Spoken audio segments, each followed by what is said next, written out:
ষষ্ঠ অধ্যায় ভুইতলিত আৰু ঘৰত।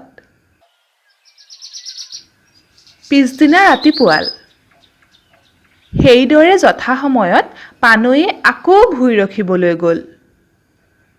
জংকীয়ে আগৰ দিনাৰ কথা অনুসৰি তামেনগামৰ চুকলৈ বুলি সৰু নাও এখনি লৈ ওলাল। প্ৰিয় শ্ৰোতাবৃন্দ, এই জংকী আৰু পানৈ দুয়োৰে কপাল ভাল। যাওঁতে দুয়ো বাটতে লগ হ'ল। ওচৰত মানুহ দুনুহো নাছিল। সেই সুবিধাতে দুয়ো মনৰ হেঁপাহেৰে কথা পাতিব ধৰিলে। জংকী, তই আৰু গুচি যাবিগৈ নহয়? এৰা, যামগৈ। কমোদে মোক ভাল নোপোৱাত পৰিছে। তাৰ ঘৰতে থাকোঁ দেখি সি মোক বেয়া পায় আৰু বেয়া মাতেৰে মাত দি সি মোক মনত দুখ দিয়ে। জংকী, তই আৰু ইয়ালৈ নাহ? মাজে মাজে আহি থাকিম দে, তোৰ বুজ লৈ থাকিম। এৰা, আহিবি। তই গুচি গ'লে মোৰ মনটো সুধা সুধা লাগিব। ময়ো সুদা মনেৰেই থাকিব লাগিব। কি কৰিম, বিধাতাই আমাৰ কপালত সুখ নেলেখিলেও। জংকী, তোৰ টকা শিকা হৈছেনে? মুঠেই 2 কোটি টকা গোটাইছোঁ আৰু 2 কোটিমান 6 মাহৰ মূৰতহে গোটাব পাৰিম। তাৰ পাছত আহি তোৰ বাপেৰৰে সৈতে কথা পাতি তোক নিয়াৰ ব্যৱস্থা কৰিম। জংকী, তই এটা কথা শুনা নাইনে? কি কথা পানৈ, কচোন। আই বোপায়ে যে মোক কুমুদলৈ দিবলৈ মন আলোচিছে। দিলে জানো তই যাবি? কেতিয়াও নাযাওঁ। আমাৰ মিৰি কনেঙৰ কেতিয়াবা কথা লৰেনে? তেন্তেনো কি কৰিবি? কৈ মেলি আই বোপাইক মোৰ ফালে ঘূৰাম। আৰু যদি ঘূৰ নাখায়? সেইটো পিছ কথা। তই কিন্তু সদায় মোৰ বতৰা লৈ থাকিবি দেই। কেতিয়া কি হয় বুজ লৈ থাকিবি। নহ'লে তই নথকাত মোক যদি বল কৰি দিয়ে, তেন্তে মই বিষাই মৰিম। বাৰু পানৈ, মই সদায় তোৰ বুজ ল'ম আৰু মোৰ নিজৰ জীৱনটো তোৰ নিমিত্তে এৰি দিবলৈ ৰাজি আছোঁ। আৰু কিজানি পানৈ, তোক ঘৰত মাত লগাব নাপাম। সেই দেখি ইয়াতে বিদায় ল'লোঁ। যাওঁ দে। যা গৈ যা, ভালেৰে থাকিবি। প্ৰিয় শ্ৰোতাবৃন্দ, এইদৰে কথা বতৰা হৈ দুয়ো আঁতৰা আঁতৰি হ'ল। শোকৰ আৱেগত দুয়োৰে চকু চলচলীয়া হৈ পৰিল। জংকীয়ে নাৱত উঠি নিজৰ উদ্দেশ্যলৈ লক্ষ্য কৰি নাও এৰিলে।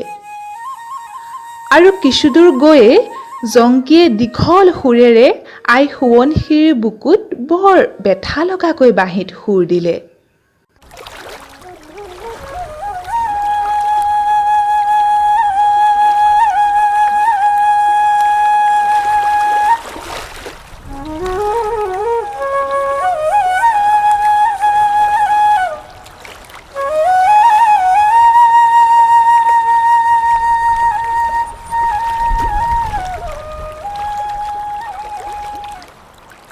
লাহে লাহে পানৈৰ চকুৰ আগৰ পৰা নাওখন নেদেখা হৈ পৰিল।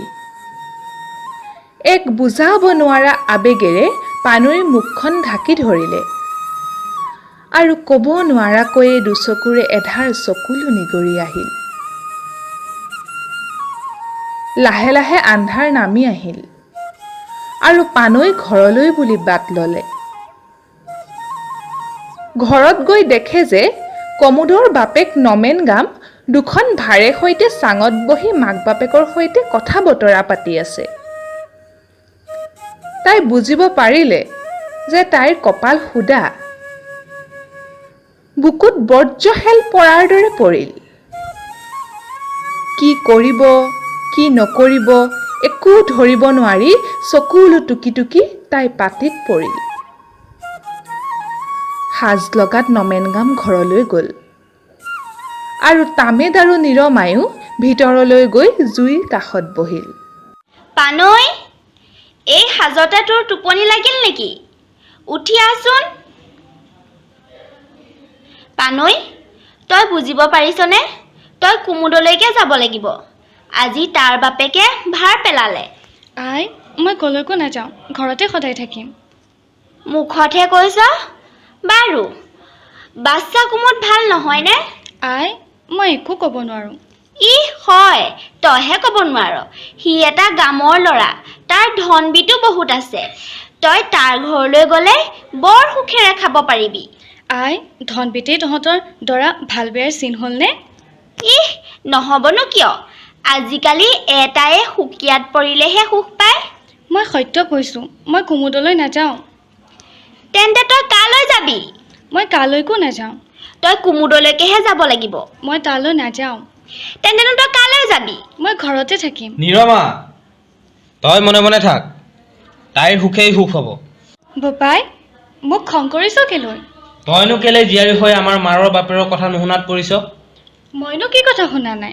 মনে মনে থাক। তই কুমুদলৈকে যাব লাগিব। প্ৰিয় শ্ৰোতাবৃন্দ, এই ঘটনাৰ 7 দিনমানৰ মূৰত কমুদ ডেকা সাজি কাচি জোঁৱাই খাটিব আহিল আৰু দস্তুৰ মতে ক্ৰিয়াকলাপ কৰি সেইদিনাৰ পৰা বুঢ়া তামেদৰ ঘৰত জোঁৱাই চাপিল।